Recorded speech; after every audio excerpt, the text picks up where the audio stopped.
Yes, my name is Romeo Busiku and I'm your speaker for today's session of the Youth Parliament debate. We are here in Wakiso to talk about how we can offer linkages between the private sector actors and our youth who are grappling with so many challenges in the agribusiness. Let me give you a brief preamble into this debate. The Heifer International is currently implementing the East Africa Youth Inclusion Project, which is a 5-year project that has been stretching from 2016 and will be taking a center stage all the way to 2021. Now, the major aim of the East Africa Youth Inclusion Program is to target 25,000 economically disadvantaged young men and women between the ages of 15 and 24 in the agribusiness. Well, we also understand that even though there is a lot of attention and increased financing towards the agriculture sector, young people are still shunning the practice. Why are young people shunning agriculture? Well, the answer to that question is the focus of the East Africa Youth Inclusion Program. Let me bring in the country director of Heifer International, Mr. Matovu William, to tell us what are the challenges that have been plaguing the East Africa Youth Inclusion Project and what can be done to ensure that you offer reprieve to our young people in this country, especially those in Wakiso. Mr. Matovu William from Heifer International. Heifer works in over 21 countries across the world, and we basically support communities, especially farmers and young people, to be able to address challenges they face, more so by enabling them to close the living income gap by focusing on those initiatives that especially focus on enabling them to undertake agribusiness in a more profitable manner. We focus on 4 work areas.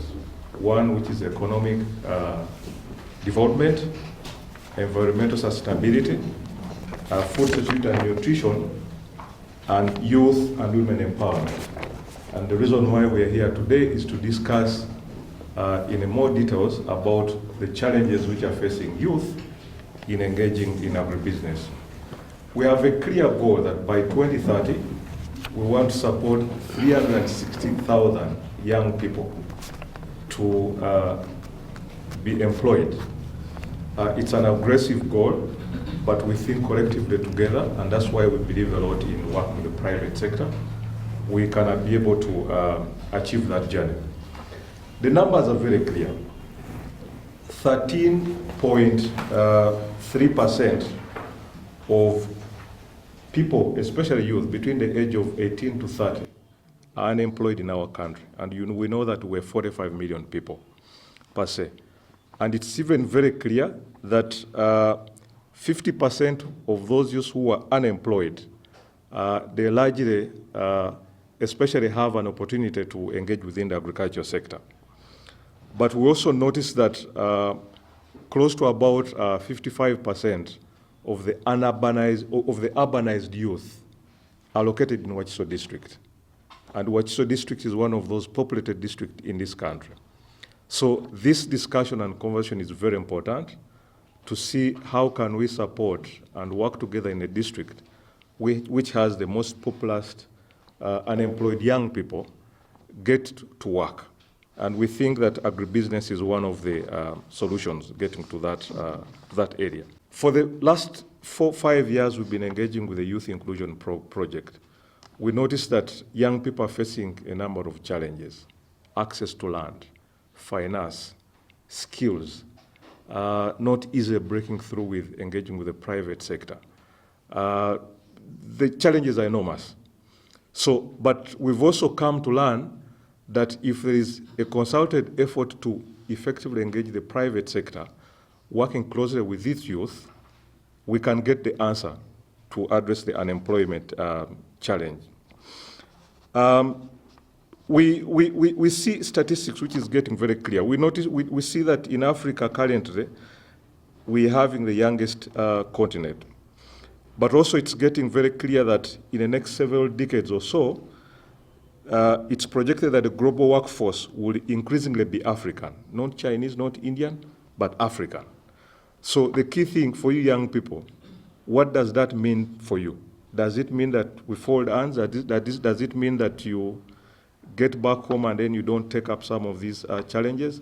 So how can we collectively work together to be able to export that advantage that we see that's going to happen in the coming many decades and years to come. So ensuring that African young people secure employment or that can create their own livelihoods requires preparing them to have knowledge and skills. And that's where we come in to be able to work with you to be able to dig out the entrepreneurship that you have into you so that we can give you, we can support you to be able to have the advantages that you can exploit by either creating a job or have skills that can enable you to be employable. The private sector is key in this journey. And we are noticing that partnering with the private sector can give us a leapfrog. And that's where, at Heifer, we agree with the government strategy that the private sector is the engine of growth. And we believe that collectively working with the private sector, we will be able to support young people to achieve their aspiration and dreams they have, and support our country to be able to address the challenges that they face.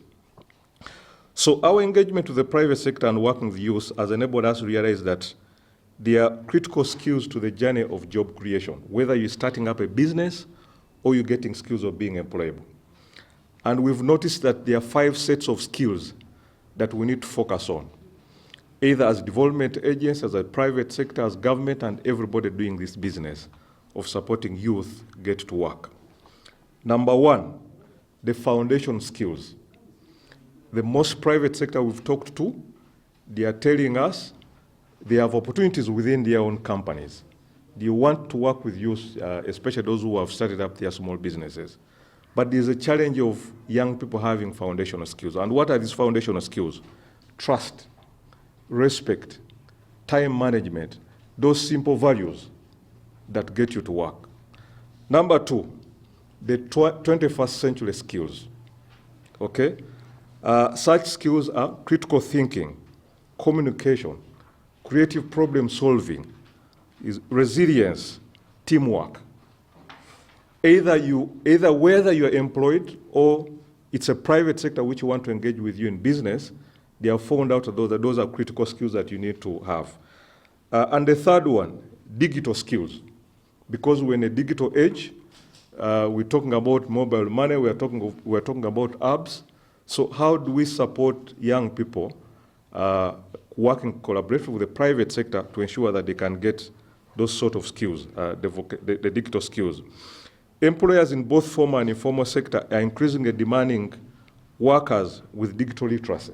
They are able to have a comparative and competitive advantage than those who do not have. And the fourth skills are the vocational skills.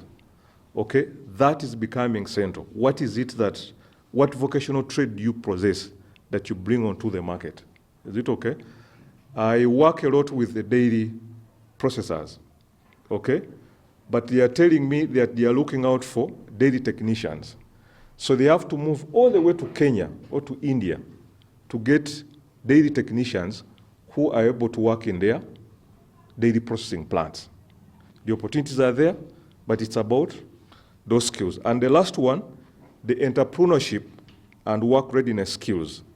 Things to do with business planning, things to do with management, financial literacy, smartness, being presentable. Is it okay? Those 5 core skills are very important in our journey of creating jobs. Thank you very much, Mr. Matov William. Mr. Matov William is the country director of Heifer International, which is implementing the East Africa Youth Inclusion Project that is targeting 25,000 young men and women in Uganda and Tanzania. Let me also bring in the East Africa Youth Inclusion Program Director, that is Mr. Ekodewo Richard. Thank you, Speaker, and thank you, honorable members who are in here.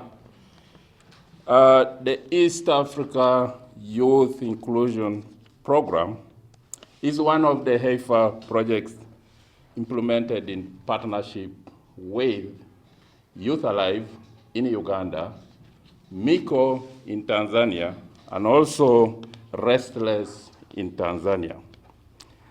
The program is being implemented in Uganda in 6 districts, and Wakiso happens to be one.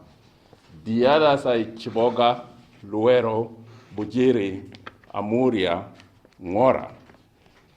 Those are the focus districts in Uganda. In Tanzania, we are in the Southern Highlands, in Iringa, Jombe, and in Mbeya area. So the goal, overarching goal, is to improve the livelihood of 25,000 youth in Uganda and in Tanzania by increasing their income through youth employment and also enterprise development. Specific objective of the program is to provide the youth with value proposition that will address the barriers for full access of employment and enterprise development opportunities within the agricultural value chain in Uganda and Tanzania. The project has specific or strategic objectives. One is skilling the young people. Two, financial access to the young people. Three, creating an enabling environment for young people to engage in agribusiness, but also we're doing the hub replication in the new value chains that will support the young men and women. What is unique about EAP is that it adopts the market-driven approach, and it also targets the youth 15 to 24, and encourages youth to engage in agribusiness and also the value chain development beyond the lives. In Wakiso district, which is one of the target districts, as I said, we are implementing activities in 16 sub-counties in Wakiso district. That runs through Masulita Sub-County, Masulita Town Council, Kachiri Sub-County and Town Council, Busukuma, Gombe, Kasangati, Namayumba, both the Town Council and the Sub-County, Chengera, Wakiso Town Council, Insanji, Wakiso Sub-County, Kajansi, Katabi, and Nabweru. Those are the areas that we are in. In Wakiso alone, we've been able to give out loans to 597 young people, 316 female, 281 male, amounting to 427 million for them to do businesses after the trainings that they got from the private sector actors. They needed the resources. I'll call you again at some time later on, but let's hear it from Birungi Korutaro, the CEO of Kilimo Trust, one of the resource partners for Heifer International, who are also helping in the implementation of the East Africa Youth Inclusion Project. Welcome, Birungi Korutaro. Thank you, Mr. Speaker. The agriculture sector plays a pivotal role in Uganda's economy. It accounts for 45% of the exports, employs 64% of Ugandans, and of these, 72% are youth. But like the previous speakers have said, there are many factors that constrain youth participation in agriculture. They are constrained by a number of factors. The first is inadequate skills and knowledge. The other is inadequate access and control to productive assets. And this is land, finance, and quality inputs. But the most pivotal one also is the negative perception to agriculture. And the East Africa Youth Inclusion Program has done an excellent job in equipping youth with the mindset, but also with the skills to be able to engage in agriculture. And the private sector and public sector can build on these. I would like to add another pathway in which the youth can be involved in agribusiness, but let me give you a perspective. Agriculture as a business is a viable enterprise. Uganda alone exported about 7.5 trillion shillings worth of agricultural exports. As a country, we import about 1.1 trillion worth of just wheat flour. So the opportunity, and that is per year, The opportunity for import substitution, if we can compete on quality, is available. There are multiple enterprises in which youth can be engaged in. They can be engaged in. Agriculture is not about standing in the sun and producing. There are enterprises that they can be engaged in as processors, mechanized farmers, designers of technologies, mobile apps. They can be transporters, service providers in many different value chains. So key to the success of the youth working with the private sector is have the correct mindset and also build partnerships. I just would like to add one small story. In a minute, go ahead. Of a youth, and this could be any one of those that are here. Semex, 10 years ago, was in his senior 4. He was planting on an acre of land and getting 5 to 7 bags of maize to supplement the school fees. He later realized that farmers were struggling to dry and shell their maize in his community. So with proceeds from the sale of the maize, he has been able to buy a sheller. And he was using a sheller with a border to shell maize for farmers. The profit margins were very small. He realized that he could work with other youth. So he got youth, the youth became agents. They mobilized the farmers into one place, and then he can be able to shell a lot of maize and get a profit. With that, he's able to get about 2 million shillings per season. That is 6 weeks. And we have 2 seasons in Uganda. But from that, if I may just conclude, he was able to build trust with farmers. With those farmers, he was able to open input shop, an input shop where he can provide farmers with seed and other extension services. He now owns, 10 years later, 3 input shops. He has built his own house, employs 8 other youth, and is working in partnership with the local government. That is an amazing story. The CEO of Kilimo Trust, Thank you Ms. very Birungi. Well, I couldn't agree more with what she said, because according to a World Bank report, it indicates that if we do not show our young girls and the boys a clear pathway to increased opportunities to support the family farming structure, they will lose it and drop out of school. Remember, 75% of our families in Uganda are into subsistence farming. So if the young girls do not have the skills to support the family in the family farming structure, they drop out of school. And let's go for a short break. We'll be right back.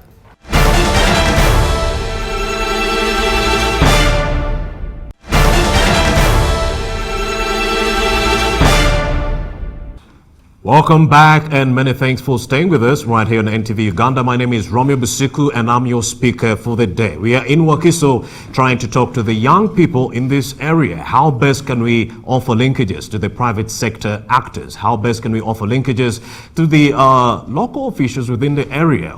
And the local officials, how best can they link the young people of Wakiso to the national stage, so that we can improve their lives, first of all, by offering job creation opportunities and also entrepreneurship opportunities all the same.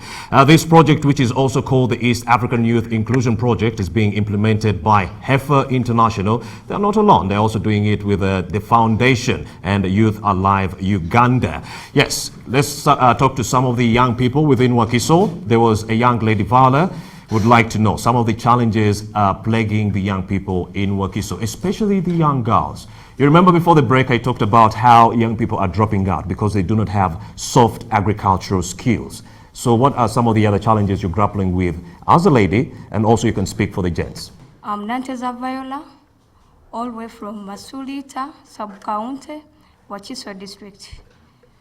My group is Working Towards Youth Development Group, and it is composed of 30 members, 20 are females and 10 are males.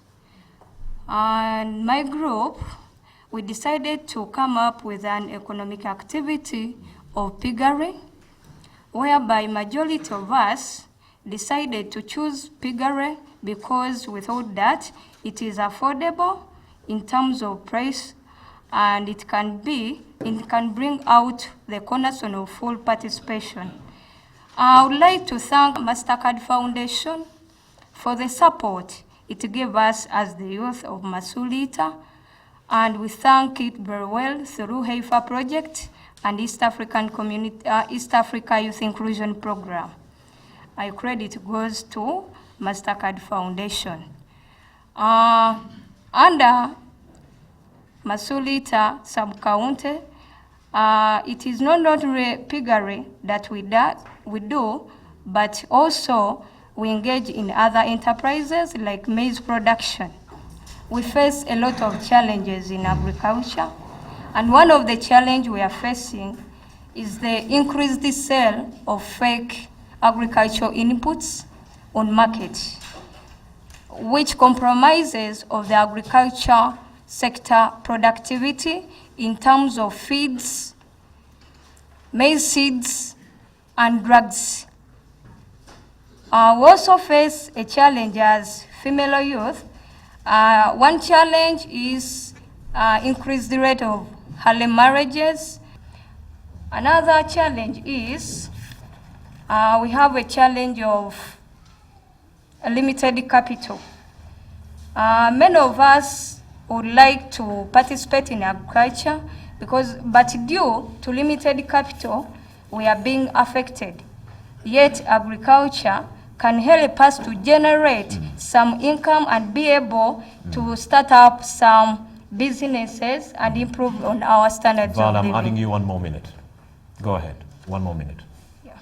Another challenge we are facing is the increased rate of dropout of young female youth in schools. They lack that opportunity of attending agricultural trainings. Rather, this has affected so many youth because if they can start up some small business, they can be able to sustain themselves and improve on their standards of living. Thank you. All right, let's have another youth to talk to us about the challenges that are affecting you. I have 2 more. I'm Nyambi Stephen, the chairman of Chengera Wakiso Farmers Cooperative Society, a cooperative that was formed under East Africa Youth Inclusion Program.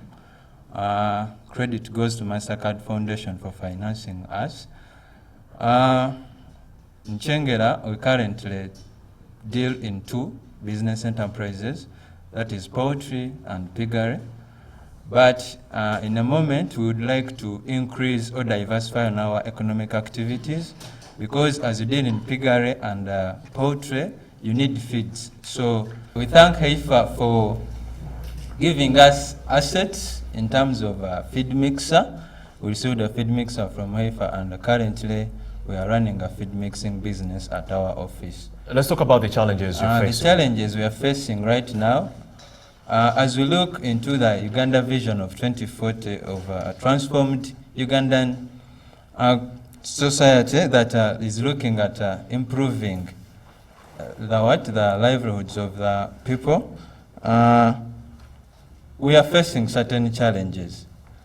Challenge number 1 is a limited access to control over land.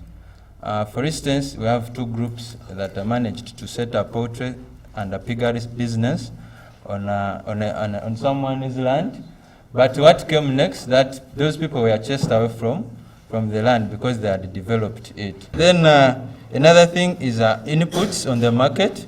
We credit the district stakeholders that due to the engagements we've had with them, they promised to come up with an ordinance, and that ordinance will be regulating the inputs on the market. Another challenge is about the need for a streamlined market. In Chengera, we currently have 3,000 birds. But when it comes to marketing such products, we need a streamlined market, and we prevent ourselves from dealing with brokers. We have a need for increase in the number of extension workers at the sub-counties, because we have 1 agriculture officer and then 1 veterinary officer at the sub-county, whereby the sub-county is a larger geographical area. So those people cannot exhaustively come to the ground and give us the necessary skills or knowledge we need. Thank you. Well, thank you very much, Mr. Stephen Nyombi. My name is Eric Musasizi, chairperson of Elim Youth Group, Kawanda, Nawel Division, Nansana Municipality, Wakiso District. As a youth group, we do deal in piggery, And this was possible through the support of Heifer International, the funders, that is MasterCard Foundation, through the East Africa Youth Inclusion Program. In Uganda here and even in Wakiso, we have a chronic negative perception about agriculture because this has lived for long. How has this negatively affected us as the youths? You see, even in schools, we know that digging is for the rogue members that do offenses in schools. So they send students to the gardens as a punishment. The other challenge is in our piggery project, we do have diseases affecting us. We try to partly tackle them, but you find that we need more support. In the district dialogue we had as we, the youths of Wakiso district, we were promised a veterinary doctor at the division level. But although we were promised with one, we call upon Wakiso district to effectively put this in place in time. The other challenge is also accessing government financial support like the Youth Livelihood Program. You find that there is a lot of bureaucracy in this.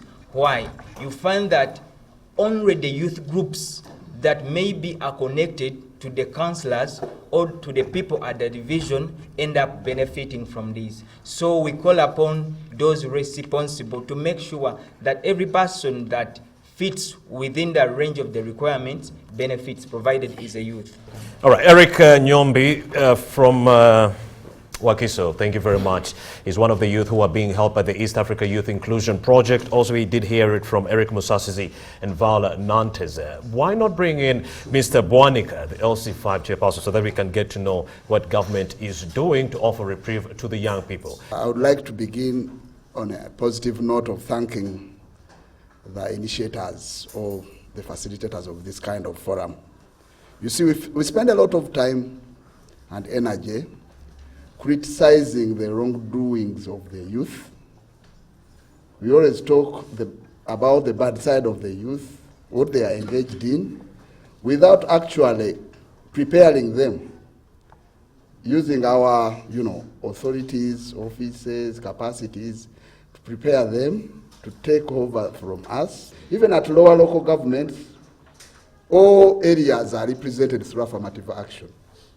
And you look, for the years I've been at the district, there is no program. We have councillors, two, female and male, representing the youth. That's all. There will be only, the youth will be relevant during the time of voting those two councillors. They come and they represent the youth. And you will not even hear any tangible program in the council specifically for the youth.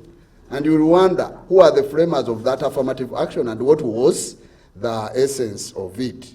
Now, having said so, we come down to zero on the specific programs for youth from government.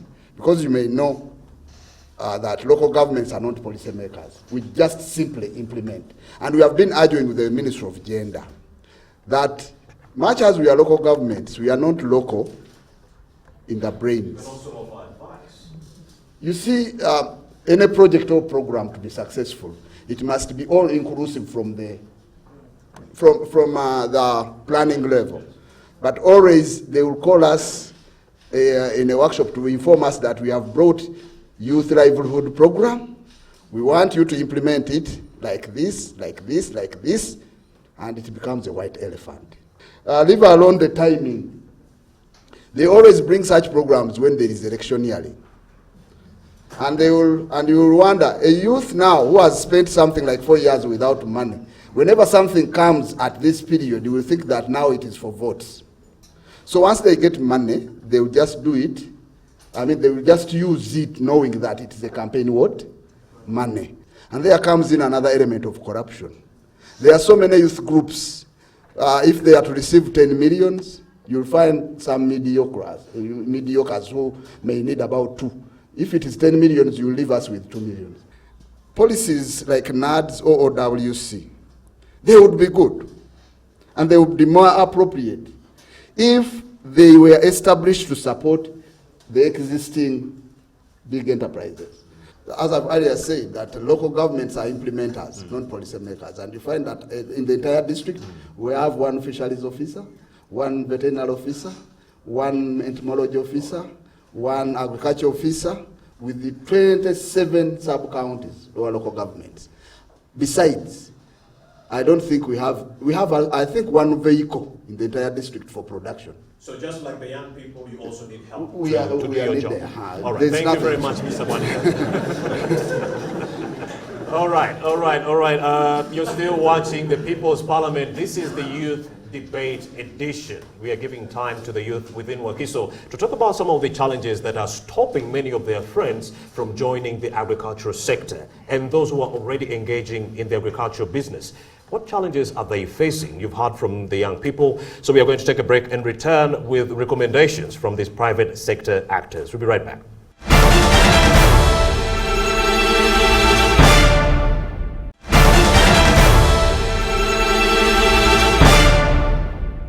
Welcome back and many thanks for staying with us right here on NTV Uganda. My name is Romeo Busiku and of course this is the People's Parliament, the special edition. This is the Youth Parliament right now. We are talking to the youth of Wakiso to talk about the challenges that they've encountered in the agribusiness. What about those who are shunning agriculture? What are the reasons behind all that? We do have some leaders in our midst that are going to be offering some recommendations to offer reprieve to the youth in Wakiso who are grappling with all these challenges. Where are the young people in Wakiso and what recommendations do they have all the same? Remember, if I have a problem, I might also have a solution in that same regard. Recommendations in 2 minutes. 1, everything begins with getting the youth involved from the planning. Talk about the policies. The youth decisions matter a lot. Uganda is the second youngest generation in the world. So when the government is planning for the young people, let us get involved from all levels of local government, coming from the village stage, the sub-county, up to the district. 2, finance. Let us make these bureaucracies in the YLP and other government programs removed. Let us have a direct transition, working with the youth straight. And 3, peer to peer. I thank Heifer for that critical kind of program it has under East African Youth Inclusion Program, where the youth visit the youth to learn and get knowledge. Young people, if we can learn to share ideas and views, we can even sort out this urban to rural to urban migration, and it turns out to be urban to rural migration, because every day the young people are running away from the farming grounds. And 4, let us strengthen the existing young farmer associations. I call upon the government. These youth farmer associations, the cooperative story in Uganda is back way in the 90s. Banyankole Kweterana, Mengo West Baganda Cooperative Union. So right now, if these cooperatives exist in Wakiso and other districts in Uganda, let's strengthen them. Bring the skills development facility closer. Bring these other capacity building programs in the government closer to the financial institutions. We are young people committed to work and change the world through agriculture. You know, the world has been facing the world of food insecurities during the COVID-19 pandemic. Now, we need to set more strategies for food security in the future. So I call upon all private sectors, the financial institutions, the people who deal in capacity building and training youths and convincing youth that agriculture is not a bad job. Thank you very much. Thank you, Right Honorable Speaker. Thank you so much. Great submission. My recommendation goes to the government. All right. First of all, we deal in farming, but we need to modernize it. As youths, we cannot afford equipment, first and foremost thing, the machines. I call upon the private sectors, if they can't come up to join the youths, to give them some modernized equipment. And when we talk about 21st centuries, we talk about standards. We have a problem of UNBS. As youths, we do have small businesses, and we cannot line up with so many big people who have a lot of money. So if the government can maybe take a program or put a program for the youths to get us a very easy certified. Switch from subsistence to commercialized. Exactly. Amazing. Another speaker right there. My name is Msasi Zitone. My recommendation goes to the private sector and the government. For instance, we have some very new products which the youth do, and that which is mushroom growing. There is no much awareness about this new product, and we send our recommendation to the private sector to call upon the pharmaceutical companies, the wine and beverages, to tell the public more about the values and the healthy benefits of the mushrooms. For instance, to the vulnerable people, which include the women, the children, and the sick, and that will promote the young farmers' new products on the market. Another recommendation goes to the government that mushroom being a new product or a new crop in Uganda, the government extension workers have a few information about mushroom. So farmers run away from their averages going to the to these extension workers, but they fail to get dependable information about the mushroom. We do have Mr. Wanika, the chairman LC5. He's going to be giving us a few recommendations. Mr. Wanika, you have some 2 minutes.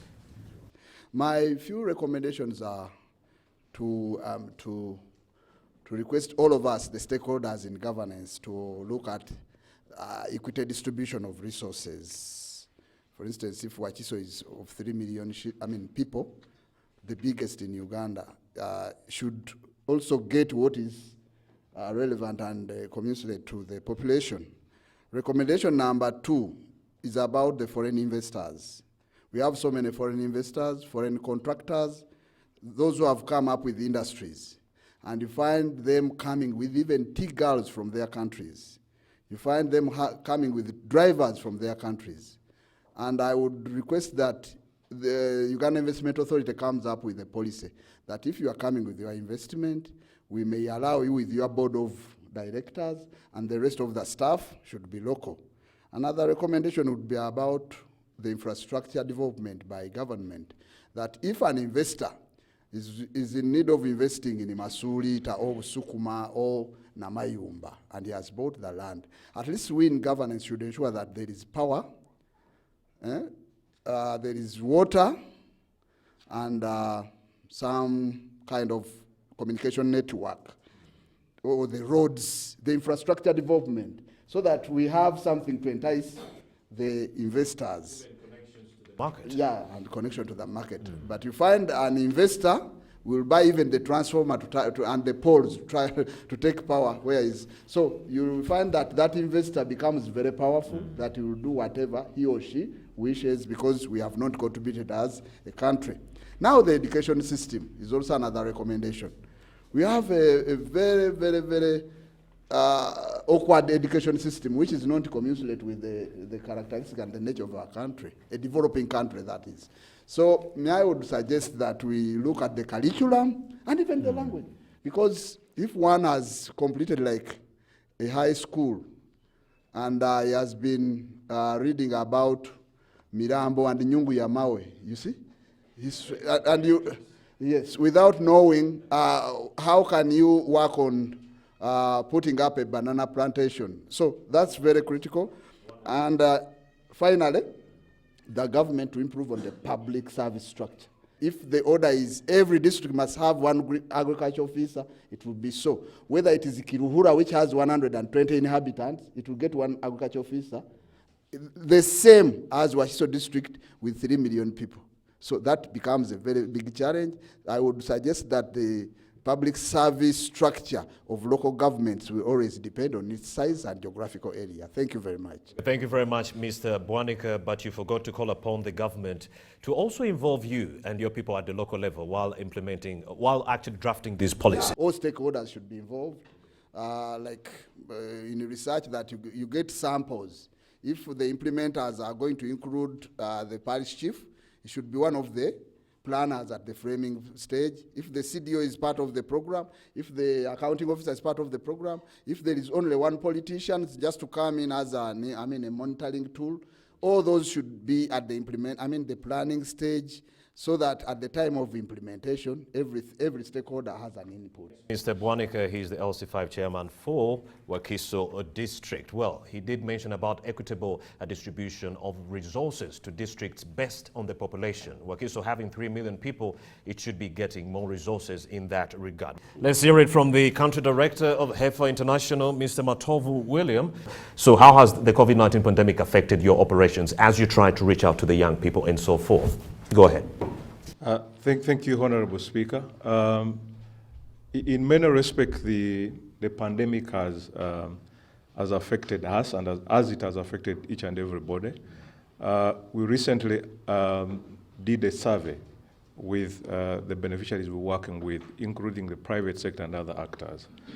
And we noted that incomes fell by more than 50%. Okay, that already shows you that there's a great effect, especially for the small and medium enterprises that we work with. Help us with some of those recommendations to offer reprieve to the young people in Wakiso. Absolutely, good discussion. And I think from our perspective, we think this problem requires an integrated approach. So recommendation number one, can we incentivize vocational training in our country? Right now, it pays to go and study a political degree or a history degree, but it's not incentivizing for you to go and do a plumbing or a carpentry vocational trade, okay? If we take cases of other countries which have transformed, talk about Finland and Switzerland, all those countries, vocational trade pays highly than where we're putting our money right now. So that's very important. And incentivizing means that we will need to look at our education system. We need to look at many things. Number two, can we also do targeted skilling? There's also a problem with us as development agencies. We think every young person can be an entrepreneur. Not. Is it okay?